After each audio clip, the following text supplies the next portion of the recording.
Confiamos en la bondad y misericordia del Señor y confiamos en Él, en su misericordia y bondad por quién es Él, cómo es Él y cómo se ha mostrado en nuestras vidas. Hoy es día, en este momento, de darle gracias al Señor porque Él muestra su amor para con nosotros. De tal manera que se entregó a su Hijo para que ese Hijo viniera a darnos esta revelación. Y de eso queremos hablar hoy. El tema de este estudio es: ¿tienen razón los que menosprecian y profanan a Jesús? Queremos que ustedes, mis hermanos, abran sus Biblias. Vamos a estar leyendo en dos lugares para entonces, cuando oigamos esa lectura, empezar con el estudio bíblico. Mateo 3, 16 y 17 y Juan capítulo 3, 19 a 21. Y Jesús, después que fue bautizado, subió luego del agua, y he aquí los cielos le fueron abiertos, y vio al Espíritu de Dios que descendía como paloma y venía sobre él. Y hubo una voz de los cielos que decía: Este es mi Hijo amado, en quien tengo complacencia. Pasamos a Juan 3, 19 a 21. Y esta es la condenación, que la luz vino al mundo, y los hombres amaron más las tinieblas que la luz, porque sus obras eran malas. Porque todo aquel que hace lo malo aborrece la luz, y no viene a la luz, para que sus obras no sean reprendidas. Mas el que practica la verdad viene a la luz, para que sea manifiesto que sus obras son hechas en Dios. Una vez más, Señor, te damos gracias por tu palabra.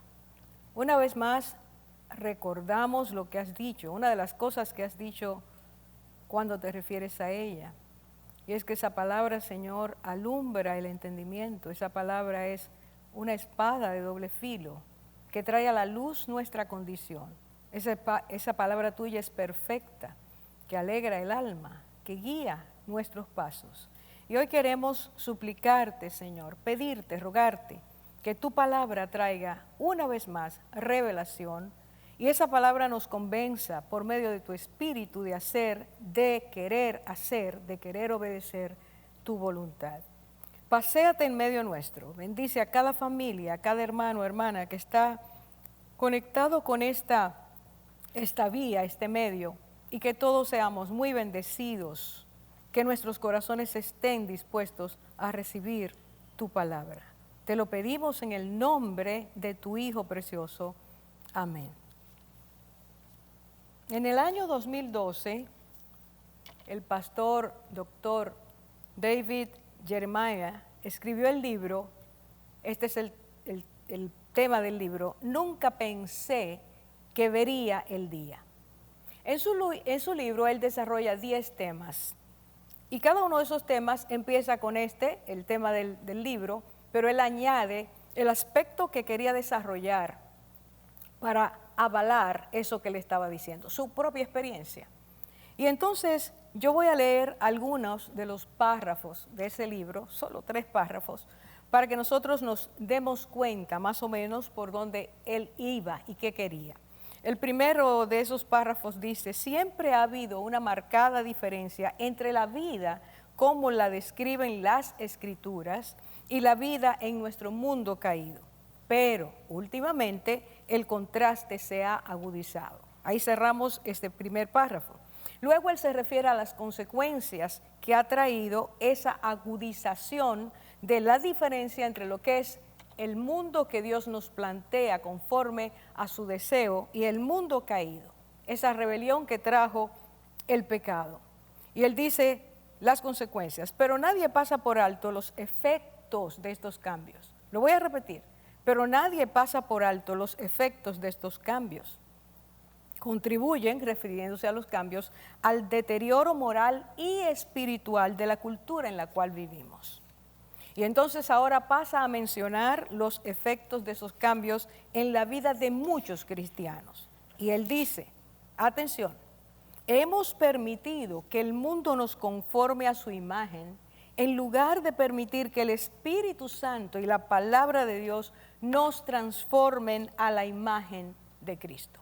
Está diciendo hemos permitido, y al decir hemos permitido está diciendo los cristianos, los que decimos ser cristianos, hemos abierto nuestro corazón, hemos abierto nuestra mente, hemos abierto nuestra vida, voluntad, conciencia a ser amoldados de acuerdo a lo que el mundo quiere y no lo que Cristo quiere, que es su imagen viva en nuestras vidas. Al llegar al capítulo 3 encontramos entonces esto que dice: nunca pensé que vería el día en que Jesús sería tan profanado. Nunca pensé que vería el día en que Jesús sería tan profanado. Y ahora, él pone varios ejemplos, y entre los ejemplos que menciona para resaltar esa profanación, ese tomar a la ligera la santidad del Señor, su persona y su vida, él dice lo siguiente: en el 2010 le hicieron una entrevista al famoso Elton John y en esa ocasión él afirmó que Jesús era, y ahora yo voy a citar las palabras, un hombre gay, compasivo y muy inteligente que entendía los problemas humanos. Esto es lo que ese señor dijo. Y es que de una forma muy marcada, como he citado hace un rato lo que él dijo, se ha incrementado esta línea de tomar muy a la ligera quién es el Señor. Y hemos sido afectados nosotros con esa manera de pensar, ese aplastamiento que empezó siendo muy lento, pero que ha terminado siendo una maquinaria que se impone y quiere que todo el mundo piense igual acerca de Jesús, acerca de su vida, acerca de sus obras, de la esencia de su persona, del poder de su enseñanza. Esto quiere ser borrado, intencionalmente borrado. Nosotros lo vemos en el arte, lo vemos en la literatura, lo vemos en la universidad, lo que se enseña a los jóvenes, en los medios de comunicación. Hay toda una artillería muy pesada tratando de desvirtuar y de no valorar quién es Jesús. Esa línea se ha incrementado y en este tiempo, por ejemplo, y voy a citar algo que hace muy poco Netflix lanzó una serie titulada La Primera Tentación de Cristo. Si ustedes recuerdan, años atrás se hizo una película diciendo La Última Tentación de Cristo. Todo el tiempo se trata de llevar a Jesús a la línea solo de que es un hombre pecador como tú y yo. Y entonces en esta serie, que es una parodia en la cual presentan a Jesús, estoy leyendo lo que dice el articulista, Jesús regresando a su casa, por favor, escuchemos esto. Una parodia en la cual presentan a Jesús regresando a su casa después de 40 días en el desierto con un, entre comillas, amigo especial. Este amigo es un personaje homosexual que, según los creadores de la serie, es el diablo. Atención, atención con esa profanación, atención con esa blasfemia. Están diciendo que la tentación de Cristo en el desierto, que sí fue llevada a cabo por el enemigo del Señor, el enemigo de Dios y el enemigo de nuestras vidas, de aquellos que somos hijos de Dios, el diablo, el acusador. Ellos dicen que eso terminó siendo una relación homosexual. El artículo sigue diciendo, esta serie pretende presentar a Jesús como si fuera homosexual y como si no hubiera podido resistir, atención a esa frase, como si no hubiera podido resistir esta tentación en el desierto. Es aberrante, pensarlo es terrible. El cofundador de Porta dos Fundos, Fabio Porchat, quien este lunes, en el momento en que se escribe el artículo, dijo en la declaración a una revista que ellos estaban jugando, insinuando, entre comillas, a que Jesús tiene un nuevo amigo y probablemente este amigo sea gay, y han estado pasándola bien en el desierto por 40 días. Lo que estamos oyendo son cosas muy serias, cosas que están afectando el pensamiento, porque justamente ese es el plan: invadirnos, convencernos, decirnos que el Señor Jesús no es Dios, no es santo, y que se asocia con el diablo con tanta facilidad que puede llegar a ese límite. Una estrategia utilizada para introducir el menosprecio, para desvalorizar al Señor, para ridiculizarlo, de hecho, a Él, a Dios el Padre, al Espíritu Santo, ha sido diseñada para introducir todo esto por medio del humor, ya sea este presencial o sea por medio de los diferentes medios de comunicación. Voy a citar a un autor cristiano. Él es el autor de un libro que traducido al español es Traición a América, es el hermano Marlin Maddox, y él es conductor o fue conductor de programas de radio presentando a Jesús como es, hombre Dios, sin pecado. Y él dijo lo siguiente: el humor es una de las mejores formas de vencer. Hermanos, yo quisiera que pusiéramos atención a esto, por favor, porque nos toca a nosotros. Lo que dice aquí nos ha tocado, nos ha afectado, y si no ponemos atención también nos afectará. Escuche, el humor, repito, es una de las mejores formas de vencer las defensas de una persona. Cuando estas defensas están bajas, se puede enviar mensajes directamente a la mente subconsciente, donde se almacenarán y afectarán la manera de pensar y el estilo de vida del sujeto, de la persona. Todo lo que se envía a través del humor baja las defensas. Nos relajamos, empezamos a entrar al entretenimiento, a los mensajes que nos están enviando, aunque muchísimas veces ni nos damos cuenta, solo nos reímos, nos parece cómico, gracioso. Y entonces, como necesitamos reírnos porque Dios nos hizo así, no siempre hacemos la diferencia entre lo que debe hacernos reír porque es sano y es gracioso per se, pero sano, y aquello que es inmundo e impuro. Hacer reír a las personas en este tiempo, desde hace décadas, totalmente articulado, diseñado, planeado con esa intención, para por medio de la burla, el sarcasmo, el cinismo, afectar la figura del Señor, la persona del Señor, la santidad del Señor, ha sido utilizada con mucha efectividad. Y Cristo ha terminado siendo para miles de personas y millones que no han tomado nunca el trabajo de abrir la Biblia y leer quién era el Señor, leer sus hechos, sus obras, sus enseñanzas. Para millones, repito, Cristo ha terminado siendo un engañador. Y su vida, su misión, sus enseñanzas, algo que no tiene ningún valor para nosotros en el día de hoy. A todo lo anterior se suma, y esto es grave, la posición que muchos cristianos han tomado, grupos cristianos, comunidades cristianas, iglesias o denominaciones, que entienden que Cristo debe ser, o las narraciones del Señor, de lo que se dice de Él en los evangelios y lo que dicen los apóstoles, debe ser reinterpretado. De forma que a partir de ahora nosotros, la iglesia, se acomode a las tendencias de pensamiento, a las corrientes de pensamiento y a las ideologías que hoy imperan en la tierra. La iglesia fue dejada, inaugurada por Cristo, es de Él es la cabeza, Él dice, es mi iglesia. Esa iglesia fue inaugurada por Él para hacer luz al mundo, no para beber el veneno del mundo.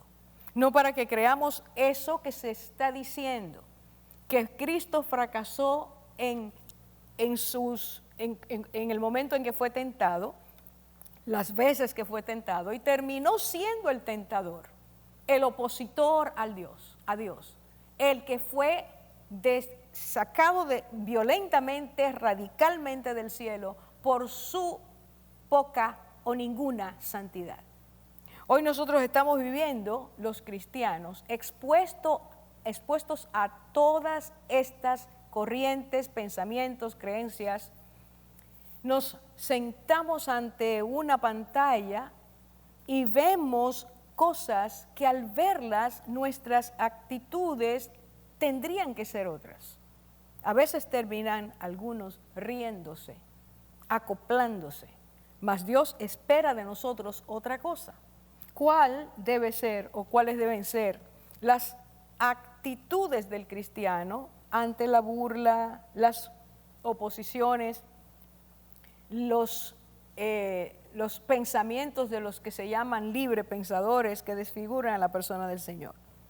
Quiero a partir de este momento tomar como un incidente necesario lo que ocurrió, según nos narra el evangelista Juan en el capítulo 7, al final del capítulo, lo que ocurrió en el Sanedrín, en el Tribunal Supremo. Cristo fue acusado, fue como tantas veces, ellos mandaron una comisión para investigarlo, llegaron estos hombres con un pensamiento muy diferente y una actitud muy diferente, y allí estaba Nicodemo viendo lo que estaban diciendo sus compañeros, tan sabios como él. No olvidemos que Nicodemo era en ese momento uno de los principales maestros del pueblo de Israel, reconocido como una persona realmente que tenía mucho que enseñar y lo que decía tenía mucho peso.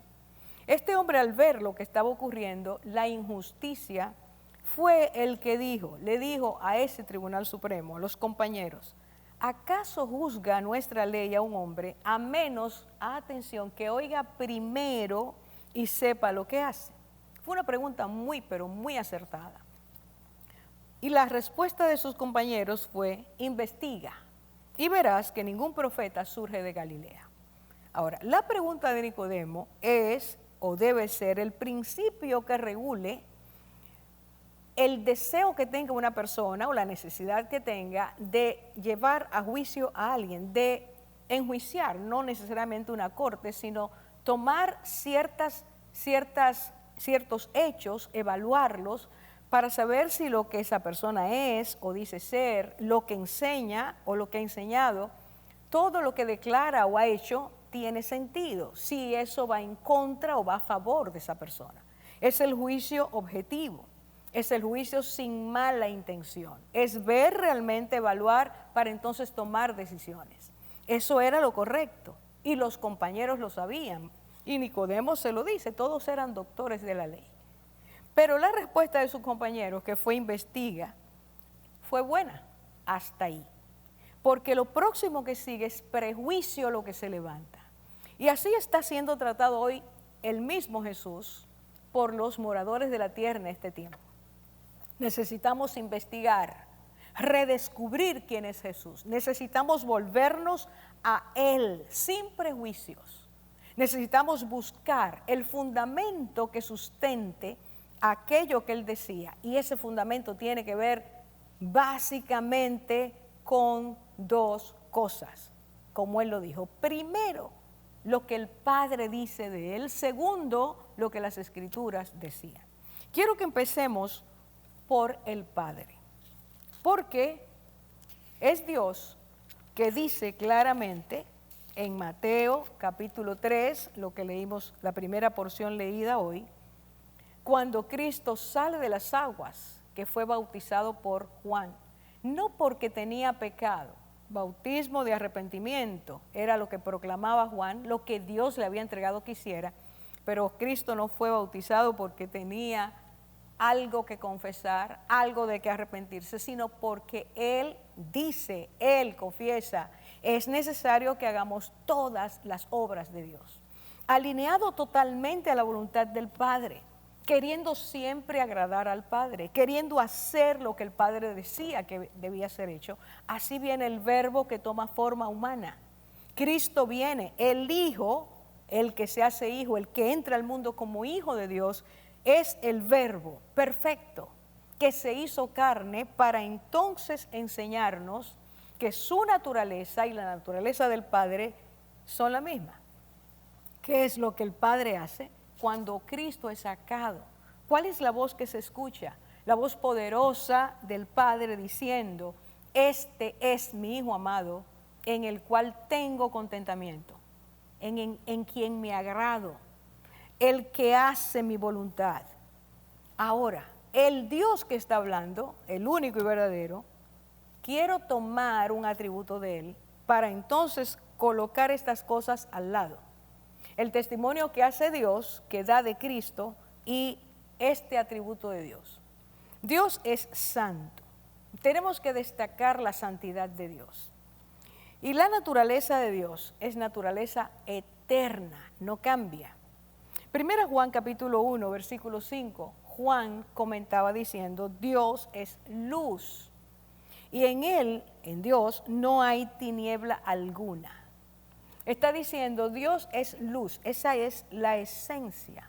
Dios es luz, es un atributo de Dios. Y porque es luz siempre, en Dios nunca hay un poquito de tinieblas. Y esto contradice totalmente la famosa creencia del yin yang. Todo blanco y un puntito negro, todo negro y un puntito blanco. No, no, Dios es luz. En Él no hay nada que signifique, que implique o que tenga algo, alguna relación con el pecado, alguna relación con las tinieblas, alguna relación con el mal. Dios es santo. Y su santidad, y esto es una característica de la santidad, se refleja, se muestra por medio de acciones santas, de actitudes santas, de pensamientos santos, de hechos santos, de lenguaje santo, de emociones santas, de sentimientos santos. No se puede ser santo y ser impuro. Por eso cuando Cristo viene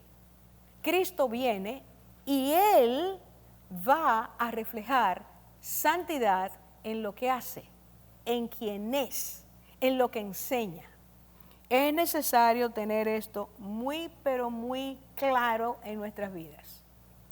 Para nosotros los que somos hijos de Dios, para los que decimos que hemos recibido a Cristo como el Salvador, que hemos podido entender que Él es Dios que se hizo hombre, para nosotros es muy importante nunca olvidar que el Señor, que Dios es santo y el Verbo que se hizo carne es santo.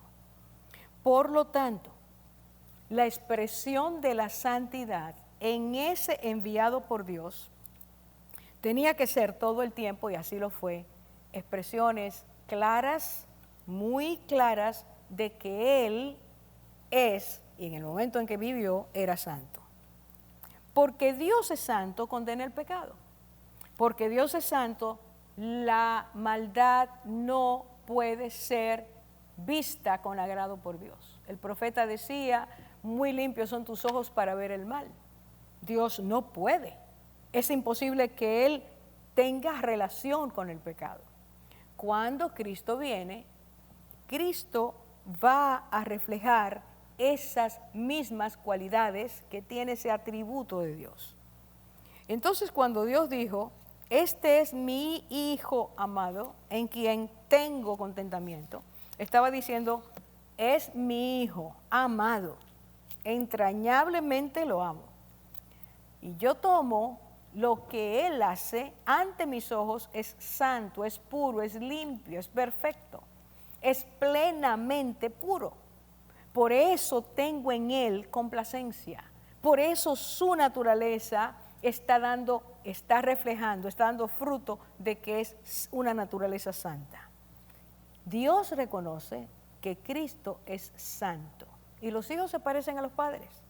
Por lo tanto, el Hijo de Dios se parecía a su Padre. ¿Qué es lo que a dónde esto nos conduce? A que si el Padre es santo y el Hijo es santo, entonces todas sus acciones, toda su vida era un reflejo de santidad.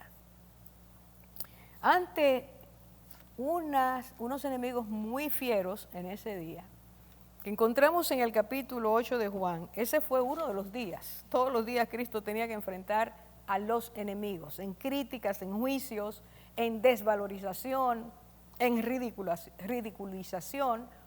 Y ese día el Señor, después de un largo diálogo, les hizo esta pregunta. Juan 8:46 dice, ¿quién de vosotros me prueba, me redarguye de pecado? ¿Cuál de ustedes puede ahora decir públicamente que yo soy pecador porque hice esto, esto y esto? Claro, sus enemigos vivían diciendo, ese es un pecador porque se reúne con los publicanos y con mujeres que no tienen buena fama. Él come con esas personas. Claro, los que lo estaban diciendo eran aquellos que entendían que eran puros y perfectos según su regla, no según Dios, y que ellos no pecaban porque no se juntaban con esas personas. La actitud era de menosprecio, no de compasión, no de misericordia. Cualquier persona que no fuera como ellos, según ellos, era una persona pecadora. Cristo, el Santo, Hijo de Dios, vino y tocó esas vidas, y esas vidas fueron cambiadas, al punto que Él dijo, van a entrar al reino de los cielos las prostitutas, los publicanos, los ladrones, primero que ustedes, que entienden y se ufanan de que son santos. Volvemos otra vez, el prejuicio. El prejuicio no permite, el prejuicio impide que una persona pueda investigar de forma objetiva. Y el miedo a descubrir quién es Jesús es lo que hace que muchas personas, ayer fue, hace 2000 años, cuando los fariseos, los sacerdotes, los que eran escribas, acusaban al Señor. Ellos lo hicieron y todavía en el día de hoy, yo diría que con mucho más fuerza, pero con mayor responsabilidad en términos de que tienen conocimiento, estas personas están en contra del Señor, trabajando desde su propio prejuicio, de su propia manera de pensar, analizar, entender. Cuando Cristo les dijo públicamente, yo quiero saber cuál de nosotros puede decir a sus amigos, cualquiera de ustedes diga, que se redargúllame de pecado, nos van a decir, estás loco, estás loca, porque todos nosotros sabemos por nuestros comportamientos que somos pecadores, aunque no nos guste, aunque rehuyamos oír eso. Sin embargo, el Señor se levanta y a sus enemigos les dice claramente, ¿cuál de ustedes? Señálenme, yo estoy aquí, díganme cuál. Nada, nadie pudo decir nada. Y en esto el Señor está diciendo, número 1, señalen mis pecados, sí los tengo. Número 2, estaba diciendo, yo hablo verdad. Yo no hablo mentira. Yo no me escondo tras el engaño. Yo no soy un mentiroso. Como luego le dice a ellos en el versículo 44, ustedes son hijos del diablo y los deseos del diablo quieren hacer y hacen todas las cosas porque ese es su padre, que es un mentiroso. Cristo está diciendo la naturaleza santa, no, ni siquiera me atrae el pecado, ni siquiera tengo necesidad de mirar el pecado y codiciarlo, no. La santidad es la expresión de mi naturaleza, la esencia, la sustancia de cómo soy, santidad.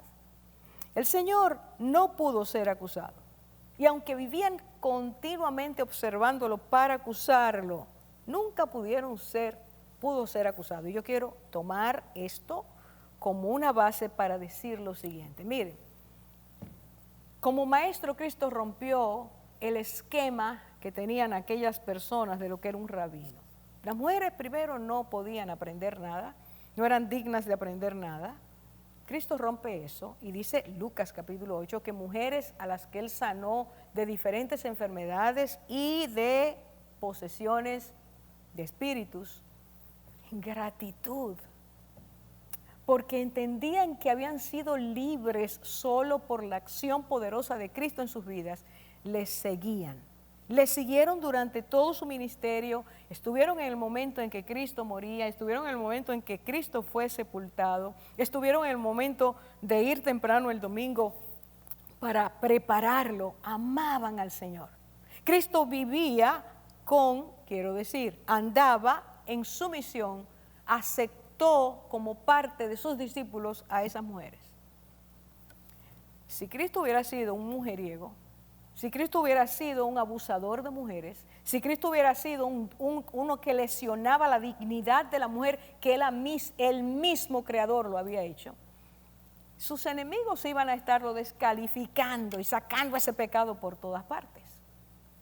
Si Cristo, vamos a tomar el segundo elemento, hubiera sido un hombre con problemas de identidad sexual, Cristo andaba con discípulos, varones, Y esos discípulos, 12 de ellos, fueron elegidos de manera muy especial después de estar, dice la Biblia, pasó toda la noche en oración con el Padre y por la mañana los llama por nombres y le dice, les doy poder para sacar demonios, poder para ustedes sanar enfermos, poder para que ustedes prediquen mi palabra, y los capacitó durante 3 años.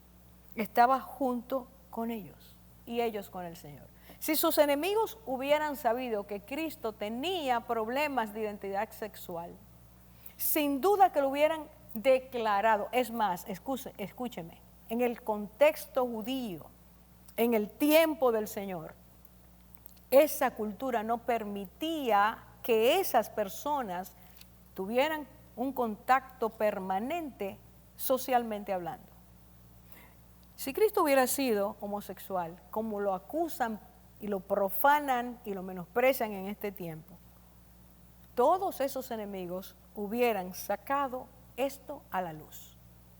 No le hubieran llamado a Cristo nunca rabí, que era un nombre, un título de deferencia, un privilegio. Aún sus enemigos le decían rabí. No lo hubieran hecho. Y lo que estamos señalando es que cuando se hace un análisis objetivo acerca de la vida del Señor, de su obra, de sus enseñanzas, de la calidad de su vida, vida santa, aún el más enemigo, si es objetivo, tiene que reconocer, como reconoció o reconocieron aquellos alguaciles, la policía del templo que fue enviada a tomarlo preso, a oír si decía algo terrible, dijeron, nunca ha hablado un hombre como ese. Las multitudes decían, es que es admirable su enseñanza. Pero la enseñanza sin un respaldo de vida no tiene ningún efecto. Para que la enseñanza haga efecto, la persona que la enseña tiene que vivir de acuerdo a eso. Y Cristo lo decía. Ustedes van a imitarme a mí. Ustedes me llaman maestro, yo lo soy. Entonces ustedes tienen que hacer lo que yo hago. Si esos 12 discípulos hubieran visto una pizca de pecado en Jesús, tampoco lo hubieran seguido. Ellos conocían las Escrituras. De forma que todo lo que rodeó al Señor, los que rodearon al Señor, amigos, discípulos, enemigos, nunca pudieron decir, señalar de forma concreta, no inventarse, no un prejuicio, sino de forma concreta que Cristo era un pecador. Es necesario que nosotros vayamos a algunas de las cosas que Cristo hizo. Y el martes de esta semana, Dios mediante, vamos a seguir con este estudio porque no lo podemos terminar hoy. Y lo que voy a tocar ahora es Juan 3, los versículos 19 a 21. Cristo habló en Juan 15 de que a él lo aborrecerían. A Cristo no le estaba sorprendiendo la actitud de las personas. No, a lo que Cristo se sorprendió, dice la palabra, fue cuando vio fe, una fe tan grande. Eso sí le asombraba, porque el pecado descalificó al ser humano. Nosotros hemos perdido la fe. Y aun cuando vemos las obras de Dios, la mano de Dios, el poder de Dios, la protección de Dios, la provisión de Dios, no tenemos la fe que debemos tener. Pero Cristo no se asombró de que sus enemigos lo descalificaran. Cristo no se amargó porque ellos lo descalificaron. Cristo no tomó acciones en contra de ellos por eso. Él sabía, él conocía que el resultado, las consecuencias del pecado en nuestras vidas nos hacen personas insensibles, personas ingratas, personas prejuiciadas, personas con malas actitudes. Él lo sabía. Sin embargo, cuando él vino, aún sabiendo que esa iba a ser la actitud del hombre, él llegó. El Padre lo envió a decirnos el gran mensaje de que a través de ese Hijo Santo, ese Hijo que lo agradaba, tú y yo podemos llegar a ser personas santas, a ser personas que al recibir la presencia del Espíritu Santo en nuestras vidas, ese Espíritu de Dios empiece a cambiar, empiece a sacar, a limpiar, a purificar, a consagrar, a santificarnos. Pero para eso hay que dejar que el Espíritu Santo lo haga. Podemos recibir a Cristo y seguir iguales. La diferencia está en si dejamos a Dios que haga su obra profunda y maravillosa en nuestras vidas. Y el Señor habló del problema. Yo quiero que lo veamos rápidamente. Lo tocaremos de nuevo, repasaremos de nuevo el martes, Dios mediante. Pero mire lo que Cristo dice. Qué diagnóstico, qué precisión. Mire lo que dice en el versículo 19. Y esta es la condenación. Que la luz en el que no hay tiniebla, ni pecado, ni sombra alguna, la luz vino al mundo y los hombres amaron más las tinieblas que la luz porque sus obras eran malas. 20. Porque todo aquel que hace lo malo aborrece la luz y no viene a la luz para que sus obras no sean reprendidas. Mas el que practica la verdad viene a la luz para que sean manifestadas o para que sea manifiesto que sus obras son hechas en Dios. Y Cristo está separando el mundo en dos poblaciones. La primera población, Cristo dice que los hombres amaron más las tinieblas que la luz y da la razón, porque sus obras eran malas. La segunda población dice, el versículo 21, el que practica la verdad viene a la luz, porque justamente quiere que sus obras, el mundo vea que son hechas en Dios, es decir, conforme a la voluntad de Dios, para agradar a Dios. Adquirió la naturaleza santa por medio de Jesús, ahora quiere que sus obras sean agradables a Dios para afectar su vida personal y la vida de otros. Esa es la encomienda de la iglesia en este tiempo, tuya y mía, es esa encomienda. El Señor la ha depositado en nosotros. Ahora veamos esto, fíjese bien. Dice el Señor que la luz vino al mundo y hace la diferencia, es decir, nos da la motivación ulterior que hay en el corazón del ser humano y es, amaron más las tinieblas que la luz. Se trata de un problema de amor. El amar más las tinieblas que la luz, fíjese que hay una comparación. Aquí está la luz y debemos amarla.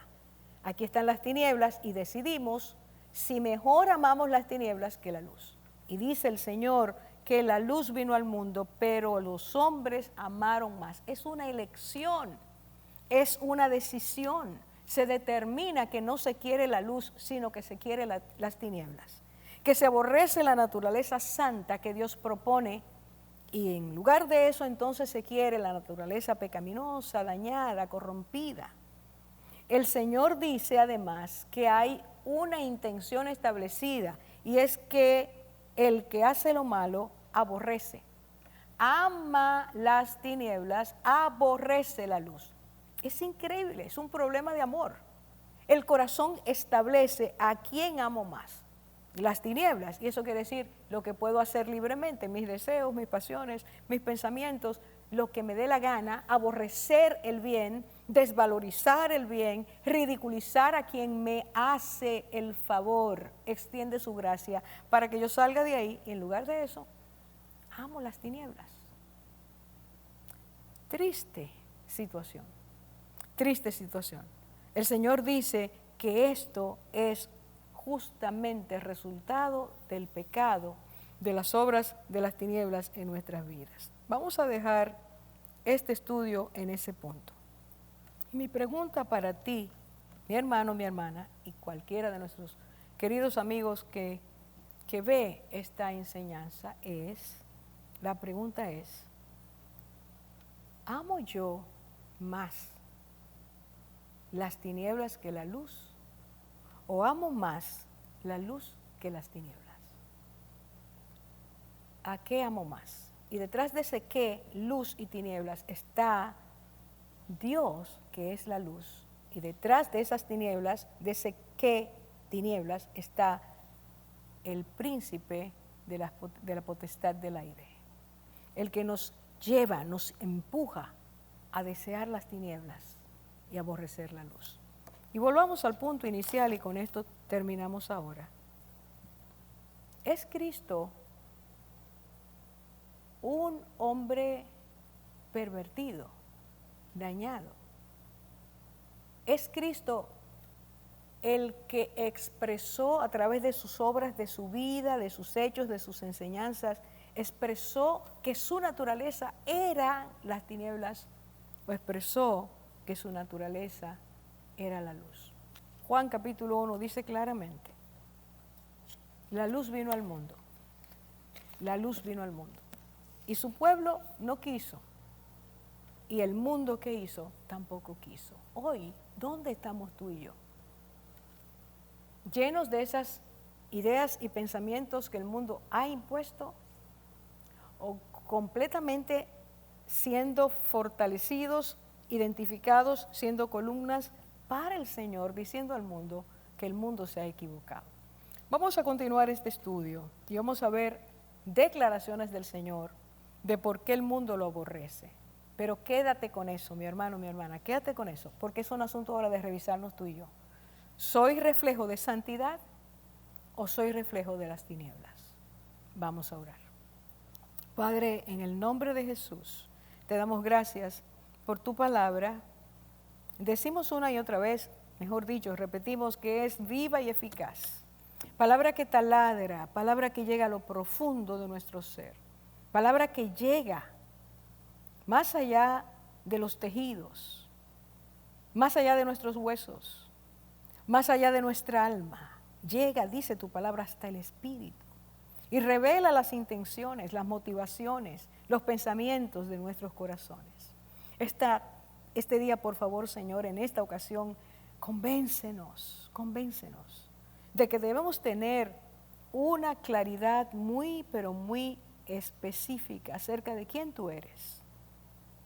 Porque si decimos que somos tus hijos, no podemos negar con nuestras vidas la presencia tuya en ella. Necesitamos, Señor, evaluarnos. Permítenos definir hoy si amamos más las tinieblas que la luz. En nuestra casa, en nuestro trabajo, con nuestros amigos, donde quiera que estemos, que podamos reflejar tu luz y desechemos públicamente las tinieblas y las obras de las tinieblas. Guárdanos, Señor, guárdanos, ayúdanos, bendícenos continuamente y protégenos en tiempos difíciles con tu gracia, como lo has hecho, y con tu bendición. En el nombre de Jesús te lo suplicamos. Amén, amén. Un fuerte abrazo en el día de hoy desde aquí, de los que estamos laborando para que te llegue esta palabra, nuestros hermanos que de forma tan preciosa lo hacen, Guillermo Sanabia, Felipe Fermín, Carlos Martínez, Josué, que está ahí con nosotros hoy en audio. Para todos una bendición muy grande, en el nombre de Jesús. Amén.